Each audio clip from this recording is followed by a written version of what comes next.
Okay, now in this episode, I want us to go through a lot of things that happened today. Number one, we were told Uguti for look, further cross examination on Gideon House has to be postponed to next week Monday to allow the state to finish the defense with the outstanding documents. So they will not continue with Gideon House. Today we resume with Sgt Mogola back on the stand. Attorney Sipho Ramosepele was like, you know what, today we'll have to continue our cross-examination. In the cross-examination of Advocate Ramosepele, he then says, ask Mogola about whether she knows about the second docket 375, and she confirmed and said, yes, I know the docket. Mogola says she didn't familiarize herself with the docket, and I bet to differ. That is where we just said, lies detected. Lies detected. Lies. Right. I did not familiarize myself with the docket. That alone exposes herself that she's an incompetent local police. It can be that there is an information available on that docket, right? Oh, there's a docket that seems to, or that suggests that that contains an information which run parallel to the information that you are investigating, and then you mean to tell me that you don't even want to know what is in that docket. You are an investigator. You are eligible to that information. That is a lie. She saw it coming that, you know what, I'm gonna be asked a lot of questions. That why didn't you arrest these people here? She saw that, you know what, I'm not gonna be able to account, and then she's decided to lie. But right there, that's a lie. But nevertheless, I know you and we don't lie. So I put it to you that you do the following. If you are not yet subscribed, what are you waiting for? Come on, good people. Because to subscribe, it is free. To like the video, it is free. To comment in the comment section below, it is free of charge. To click the notification bell, it is free of charge. To share this video, it is free of charge. To watch this video until the end, it is free of charge. Also, good people, come on, to watch the ads, it's free of charge, and that's how you financially contribute to this YouTube channel. Speaking about financially contribution to the channel, you can become a member of this YouTube channel from as little as 20 Rand a month. You can also use the Super Thanks button. In case you don't want to do that, guys, there is a way where you can use my media company banking details to donate to the channel, and you know what I'm saying, will bring you more, and also guys want to buy more equipment. So the power is in your hands. Please do the honorable thing as we proceed. Okay. Listen, according to investigation by your team, he mentioned all the accused persons and how they are linked to this case. According to the theory, accused number 2 was never linked to this case via accused number 2 was linked to this case via utterances from accused number 1, and she saw it coming. She's like, So if I agree that accused number 2 was linked via the confession of accused number 1, then I will have to answer, why didn't I arrest Kelly Khumalo? Why didn't I arrest Marco? Why didn't I arrest Makimbi? You know what I'm saying? I will have to answer all that. She's like, no, you know what I'm saying? Ramosepele then says, let's pick up from the affidavit deposed by Brigadier Geninda when he explains the involvement of accused number 2. He said he made an utterances to certain people. Clothing the clothing that he was wearing, ID kits, and description of the occupants of the house, which is the confession. Okay, which is, we went there because it was said that he wanted to you know what I'm saying, he was confessing whatever they were saying, right? Ramosepele, the 2 black hoodie, 2 the black hoodie, 3 the identity kit, over and over and above, by the description of the people who were inside the house, and lastly by the dog identification by Zandi Khumalo Tumelo Madlala. In other words, no one, when he said that nobody has ever actually, during the identity kit, during everything, nobody has ever pointed out at accused number 2 as the accused in this case. No one. It's only when Zandi started acting, going to court. In fact, the argument here was that when they were given the chance to describe or to write or whatever, define the second as a suspect, they couldn't do it. And therefore, accused number 2 was never in the picture. They couldn't even draw that person. But yeah, now that we know, okay, all of these things have happened, we then have to ask ourselves this question to say, so none of these people they were ever able to identify accused number 2. But Zandi Khumalo goes to court, and the moment she gets there, she starts acting, yeah, I see.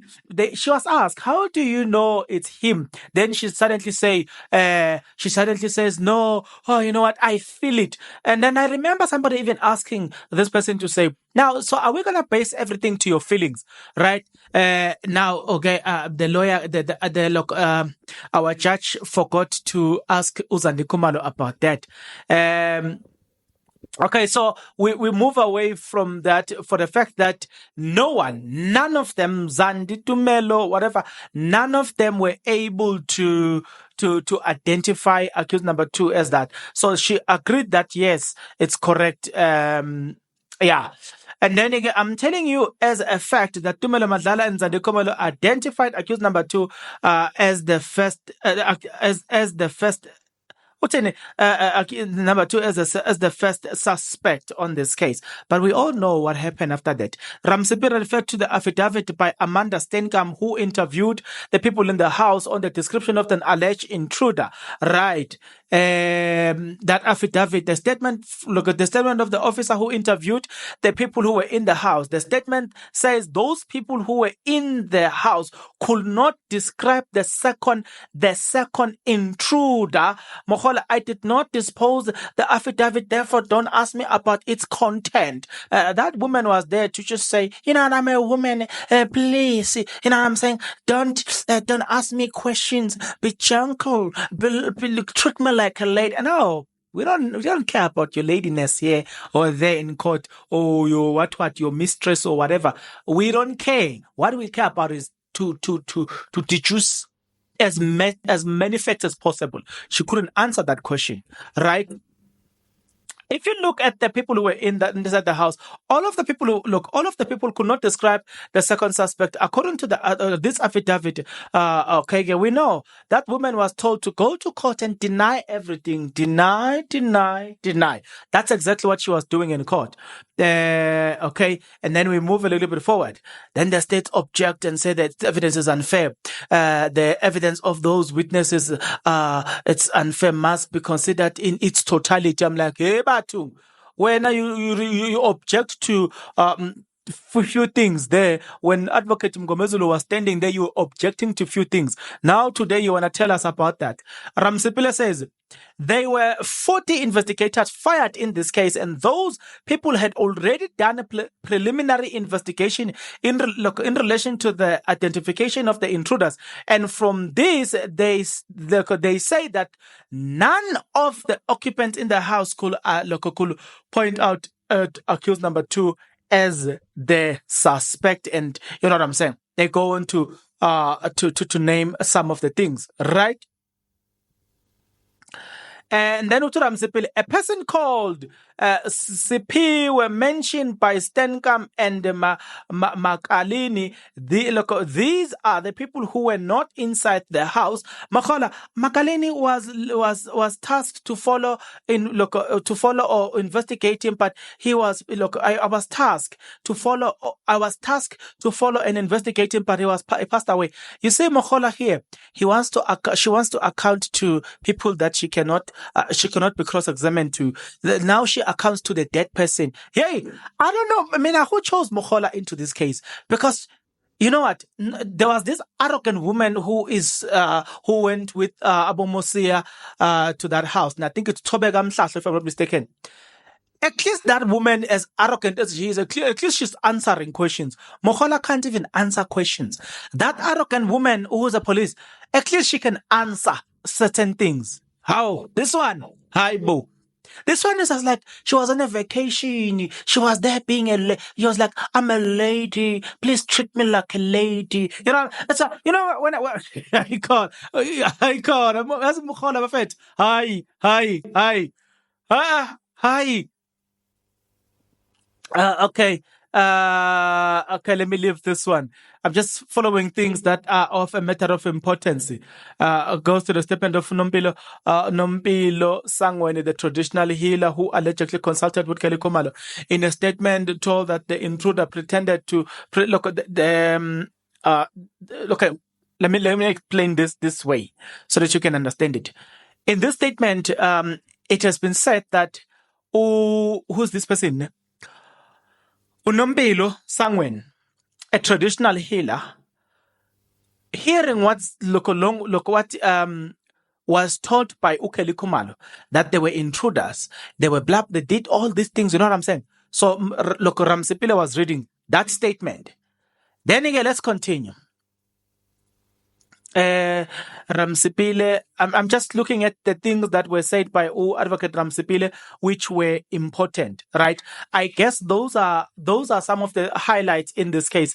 The highlight is that number one, Mogola, just to sum it up, Mogola was never there to answer questions. Mogola was there to defend herself, right? She was never there to give us something in return.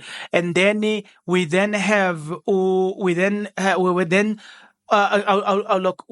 looked at evidence yakhe. It exposes Zandi Khumalo Gumede. We saw that my daughter Mapopola lied here and there as well, right? So because she lied when she said that when she said that when she got to court, she suddenly was now able to see who accused number two, but previously having gone through a parade, having gone through this police who are doing the sketches. In this case, it was Amanda Stenkamp. Amanda Stenkamp deposit an affidavit where she concluded that okay, these people were able to give a description of only the first intruder, but the second intruder they were not able to give a description for. And because of that, today, Zandi Khumalo, they're realizing that, you know what, Pelatina, we couldn't identify accused number two. So now they go to court, their spirits, when they get to court, or her spirit, when she gets to court, she then decides that, you know what, this is the one, this is something that was not supposed to be done in court. She was never there to point out. She failed to do it in a identity parade. She failed to do it. Now she start she begin acting, and even Tumelo as well. They realize that, you know what, we've got to come up with more cover-ups in this thing. So they decide that they were going to act. That act which they pulled up in court, they act the sketch where accused number two is supposed to be the person who was there when Senzo Meyiwa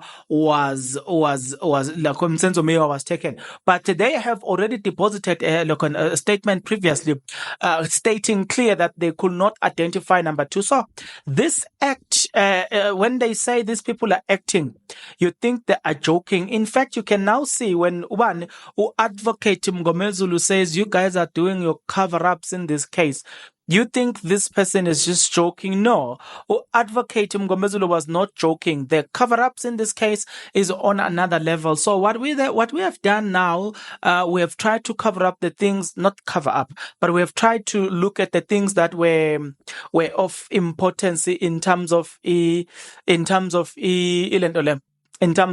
Ramosepele, because we try not to waste your data, but let's look at the highlight in every advocate. Now we will go to Advocate Khumalo, but let's just stop it here for this one, and then we will transition to the next episode.